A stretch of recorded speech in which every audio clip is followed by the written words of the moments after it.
ஈராக்கில் கடத்தப்பட்ட 40 இந்திய தொழிலாளர்களை மீட்க தேவையான அனைத்து முயற்சிகளையும் எடுப்போம் என்று மத்திய வெளியுறவுத்துறை அமைச்சர் சுஷ்மா ஸ்வராஜ் உறுதியளித்துள்ளார்.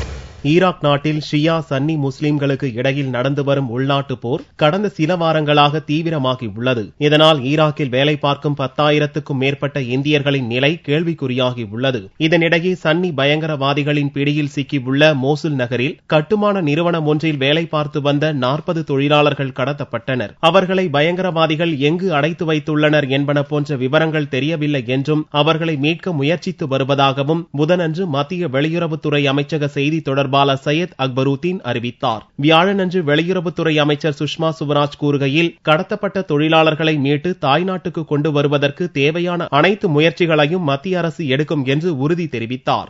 वो सब प्रयत्न कर रहे हैं जो एक सरकार को करने चाहिए और मैं पर्सनली सुपरवाइज कर रही हूं उन सबको, इसलिए मैं आश्वस्ति देना चाहती हूं उन लोगों को. आज वो मुझसे मिलने भी आ रहे हैं, मैं उन्हें मिलूंगी भी. सरकार की तरफ से हर संभव और केवल संभव नहीं, जिसे कह सकते हैं ना कि हम कोई कोर कसर नहीं छोड़ रहे. मैं व्यक्तिगत रूप से मॉनिटर कर रही हूं सारे के सारे प्रयास और कोई कोर कसर नहीं छोड़ रहे अपने भारतीयों को राहत. பயங்கரவாதிகளின் கட்டுப்பாட்டில் உள்ள திக்ரித் நகரில் சிக்கியிருக்கும் 46 இந்திய நர்ஸ்கள் பத்திரமாக இருப்பதாக செஞ்சிலுவை சங்கத்தினர் கூறினாலும் அவர்களது நிலை கேள்விக்குறியாகவே உள்ளது.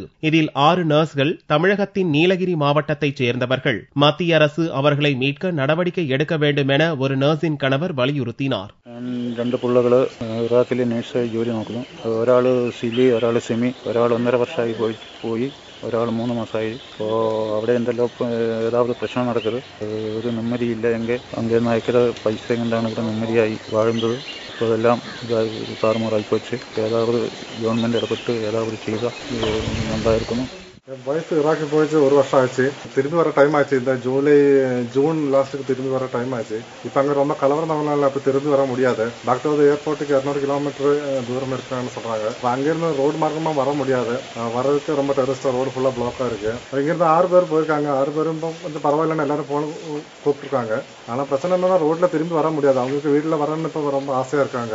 ஆனால் இப்போ ரோட்டில் வர முடியாது அவங்களுக்கு. அப்படி கவர்மெண்ட் ஏதாவது ஒரு உரிய நடவடிக்கை எடுக்கணும்னு கேட்குறோம். இனிமே திக்ரித்தில் சிக்கிய 6 நீலகிரி நர்ஸ்களில் நீத்து என்ற நர்ஸும் ஒருவர். அவருடன் செவ்வாயன்று பேசிய அவரது தந்தை புதனன்று போனை வேறு யாரோ எடுத்ததாக வருத்தத்துடன் கூறினார். இதனால் 6 நர்ஸ்களின் குடும்பத்தினரும் பதைப்பதைப்புடன் காத்து கிடக்கின்றனர்.